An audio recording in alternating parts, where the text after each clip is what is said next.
So hello everyone, welcome to our channel. तो आज इस वीडियो में मैं बात करूंगा कि अगर आप एक नया फ़ोन ऑर्डर करते हो, ऑनलाइन ऑर्डर करते हो फ्लिपकार्ट, अमेजन या कोई अदर वेबसाइट से, तो सबसे पहले आपको क्या क्या चीज़ें ध्यान में रखनी चाहिए कि अगर मतलब आपके फ़ोन में कोई डिफेक्ट है तो उसे अच्छे से आप रिप्लेस करा सको, या फिर फ्यूचर में अगर प्रिकॉशनरी मेजर्स लेना चाहते हो, अगर फ़ोन आपका गुम हो जाता है उसके लिए, तो क्या क्या ऐसी चीज़ें हैं जो आपको ध्यान में रखनी चाहिए, उसके बारे में मैं बात करूँगा। तो सबसे पहली चीज़ आपको जो करनी है, अगर आपका पार्सल घर पे आता है जिस दिन, सबसे पहले एक काम करना है आपको कि उसकी एक अनबॉक्सिंग वीडियो बना लेनी है। मैं ऐसा क्यों बोल रहा हूँ, मान लीजिए आप एक स्मार्टफोन ऑर्डर करते हो, मान लीजिए कोई फ्लैगशिप स्मार्टफोन ऑर्डर करते हो 50,000 या 70,000 का। तो होता क्या है कि मतलब अगर आप अनबॉक्सिंग वीडियो नहीं बनाओ, खोल दो एक बार एक, और मतलब और उसके बाद कोई आपको फॉल्ट उसमें दिख जाए, डैमेज दिख जाए फ़ोन में, या कोई सॉफ्टवेयर इशू दिख जाए, बहुत बड़ा बग दिख जाए, तो वो जो रिप्लेसमेंट या एक्सचेंज करने में आपको बहुत ज़्यादा प्रॉब्लम नहीं आएगी। तो करना क्या है, बहुत सिंपल सा काम है। आपको एक स्मार्टफोन लेना है, एक ट्राइपॉड पे लगाना है, और स्क्रैच से मतलब सबसे बाहर वाला जो ये पैकेज होता है अमेजन या फ्लिपकार्ट का, जो उस पर लिखा हुआ होता है, और या कोई भी अदर वेबसाइट का, तो सबसे स्क्रैच से आपको अनबॉक्स करना है। उसके बाद फ़ोन अनबॉक्स हो जाएगा, उसके बाद उसे ऑन करके देख लो आप, फिर उसका चार्जर चेक कर लो। मतलब ये सब तो कॉमन चीज़ें हैं जो लोग नहीं बहुत बार करते हैं, तो ये सब आप कर लेना, अनबॉक्स कर लेना सबसे पहले। उसके बाद जब आप बूट करते हो फ़ोन, तो सबसे पहले आप जब अगर ट्रांसफ़र करना है डेटा आपको, तो गूगल के थ्रू भी आप कर सकते हो। गूगल में एक ऑप्शन होता है बैकअप का। अगर बैकअप आपके पिछले फ़ोन में था, तो अब जब आप नया फ़ोन बूटअप करोगे, तो जो प्रोसेस होता है स्टार्ट करने का फ़ोन, उसमें आपको मांगेगा गूगल, आप अलाउ कर देना उसको, तो आपके सारे ऐप्स वहाँ से आ जाएंगे। नहीं तो सब अलग अलग कंपनीज के भी अलग अलग ये ऐप्स आते हैं, जैसे वन प्लस स्विच भी आता है। अगर वन प्लस डिवाइस आप स्विच कर रहे हो, तो वन प्लस स्विच से आप आसानी से स्विच कर सकते हो, आपके सारे ऐप्स और डेटा ट्रांसफ़र हो जाएंगे ऑन द गो।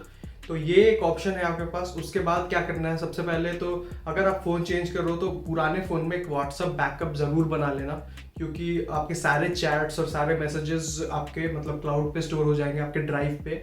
तो इसके लिए कुछ करना नहीं है, सेटिंग्स में जाना है व्हाट्सएप के, वहाँ पे आपको ऑप्शन मिलेगा चैट्स का, और उसमें जाके आप चैट बैकअप आपका ऑन कर सकते हो। उसको डेली पे रखना। डेली अगर अराउंड 2 बजे रात को आपका बैकअप चालू होगा, और सारे मैसेजेस और जितने भी डेटा है वो बैकअप पे लोड हो जाएंगे।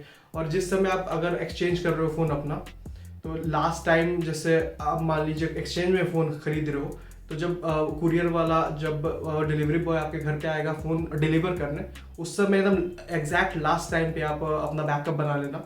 क्योंकि उस समय क्या होगा कि उस समय तक का जितने भी मैसेजेस और मीडिया है आपका, वो क्लाउड पे चल जाएगा, ड्राइव पे। तो जैसे ही स्विच करोगे आप, सारे मैसेजेस उस समय तक के 5 मिनट का डिफरेंस होगा लगभग आपको चेंज करने में, जितना टाइम लगे फ़ोन, तब तक के सारी डेटा आपके स्मार्टफोन में आ जाएंगे, मतलब व्हाट्सएप का जो भी डेटा है। और गूगल ड्राइव पे फोटोज़ और वीडियोस तो अपलोड आप करते होगे, तो वो भी आ जाएगा, उसको कोई प्रॉब्लम नहीं। तो फिर आप अपने लैपटॉप या पेन ड्राइव में एक मतलब मीडिया का एक फोल्डर बना के ये बैकअप ले सकते हो। ज़्यादातर आजकल क्लाउड पे ही चलता है, तो इसलिए दोनों ऑप्शन है आपके पास।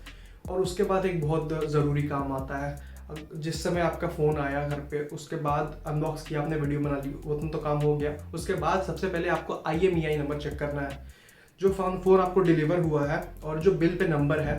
तो *#06# एक नंबर आता है, मतलब इस पे डायलर पे आप IMEI का नंबर दोनों आपका आ जाएगा। 2 सिम अगर लगते हैं फ़ोन में, तो दोनों IMEI नंबर्स आपके आ जाएंगे सामने। दोनों को आप नोट करके रख लो, या तो स्क्रीनशॉट करके आप ड्राइव पे अपलोड कर दो।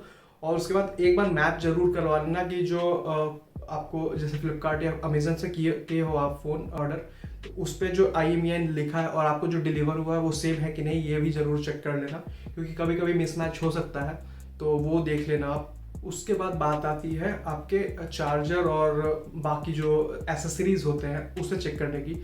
सबसे पहले आप चार्जर देखो कितने वॉट का है, फास्ट चार्जर है कि नहीं, ये सब आप देख लेना अपना। उसके बाद एक बार चार्ज करके ज़रूर देख लेना कि आपका चार्जिंग काम कर रहा है कि नहीं, USB केबल में कोई फॉल्ट है कि नहीं, अडेप्टर सही है कि नहीं, ये एक बार चार्ज करके देख लेना फ़ोन को। अगर स्मार्टफोन आप अनबॉक्स करते हो और बैटरी 10-15% होती है, तो ऐसे भी आपको चार्ज करना पड़ेगा ही।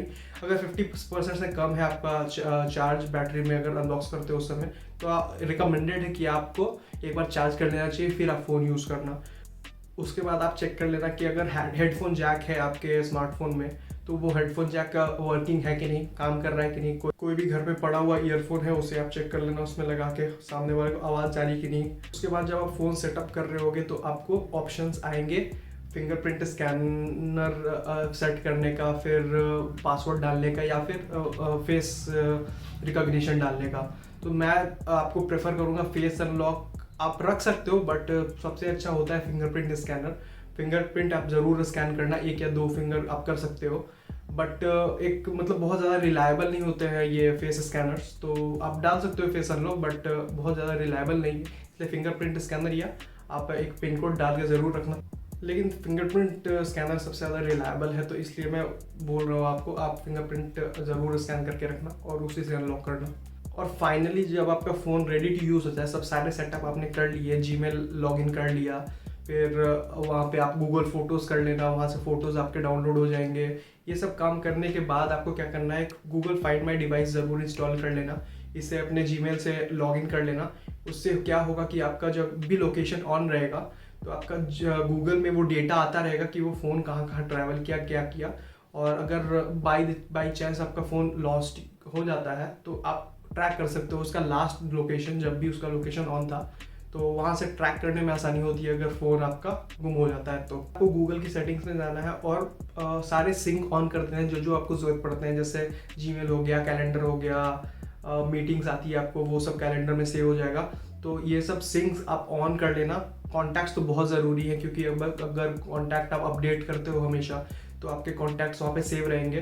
तो अगर फिर फ़ोन स्विच करते हो आप तो सारे कॉन्टैक्ट्स आपको एक जगह मिल जाएंगे एक गूगल ड्राइव पे। आपने स्मार्टफोन लिया तो सेटिंग्स में जाके ज़रूर देखना कि कोई नया अपडेट आया है कि नहीं। नया अपडेट आया या सिक्योरिटी अपडेट आया तो उसे ज़रूर इंस्टॉल कर लेना। सिक्योरिटी अपडेट तो मस्ट है अगर नया फ़ोन आप ले रहे हो तो, क्योंकि सिक्योरिटी पैच हमेशा चेंज होते रहते हैं। और उसके बाद आप कोई चाइनीज़ फ़ोन ले रहे हो तो बहुत सारे ब्लोटवेयर आपको देखने को मिलेंगे। सबसे पहले तो जो जो अनइंस्टॉल हो सकते हैं सारे को अनइंस्टॉल कर देना, क्योंकि बहुत सारा डेटा ये लोग यूज़ कर सकते हैं आपको बिना बताए। तो सबसे पहले ब्लोटवेयर ज़रूर हटाना, उससे आपका फ़ोन स्मूथ भी हो जाएगा और सिक्योरिटी के लिए भी आपके अच्छा रहेगा। और हार्डवेयर के पर्सपेक्टिव से मैं अगर देखूं तो अगर आपका फ़ोन सही सलामत है, बहुत अच्छी कंडीशन में आया है, तो सबसे पहले जो उसके साथ टीपीयू कवर, केस कवर मिलता है उसे आप लगा के यूज़ करो कुछ दिन, जब तक आप नया केस नहीं ले लेते हो। क्योंकि आजकल के जितने स्मार्टफोन आते हैं उसका बैक जो होता है ज़्यादातर मतलब प्लास्टिक का या ग्लास का होता है, तो स्क्रैचेस आने के बहुत चांसेस होते हैं। तो आप एक कवर ज़रूर लगा लेना, या फिर कहीं डैमेज हो गया गिर के तो उसमें आपको बहुत अच्छा नहीं लगेगा क्योंकि आपका नया फ़ोन है, इसलिए आप कवर ज़रूर यूज़ करना। और अगर कोई स्क्रीन प्रोटेक्टर पहले से लगा हुआ तो उसे मत निकालना, एक नया स्क्रीन गार्ड लगाने से पहले उसे लगे रहने देना। तो ये सारी चीज़ें आपको ध्यान में रखनी है स्टार्टिंग जब आप बाई करते हो फ़ोन। तो उसके बाद आपको अगर स्क्रीन टेस्ट करना है तो स्क्रीन टेस्ट कर सकते हो कि कोई बैकलाइट ब्लीड है कि नहीं।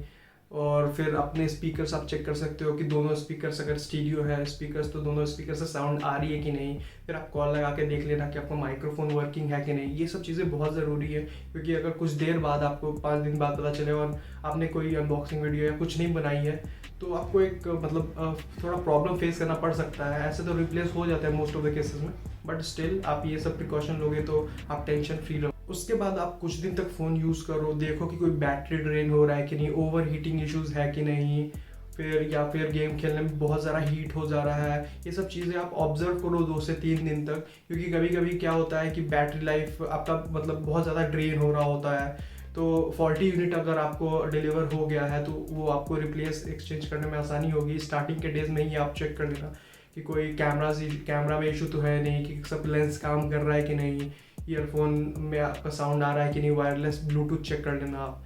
ये सारी चीज़ें आपको ध्यान में रखनी है अगर स्मार्टफोन बाई कर रहे हो, क्योंकि एक तरह का मतलब इन्वेस्टमेंट ही है आपका। 3-4 साल आप यूज़ करते हो अगर स्मार्टफोन, तो ये सब चीज़ें ध्यान में रखनी चाहिए। मैं बहुत ज़्यादा फ़ोन स्विच करता हूँ, इसलिए मुझे पता है क्या क्या दिक्कत आ सकती है। तो ये सब चीज़ें आप ध्यान में रखना। और दैट्स इट गाइस, यही था इस वीडियो में। वीडियो अच्छी लगी तो लाइक शेयर सब्सक्राइब ज़रूर कर देना। तो चलिए मिलते हैं नेक्स्ट वीडियो में, तब तक के लिए टेक केयर।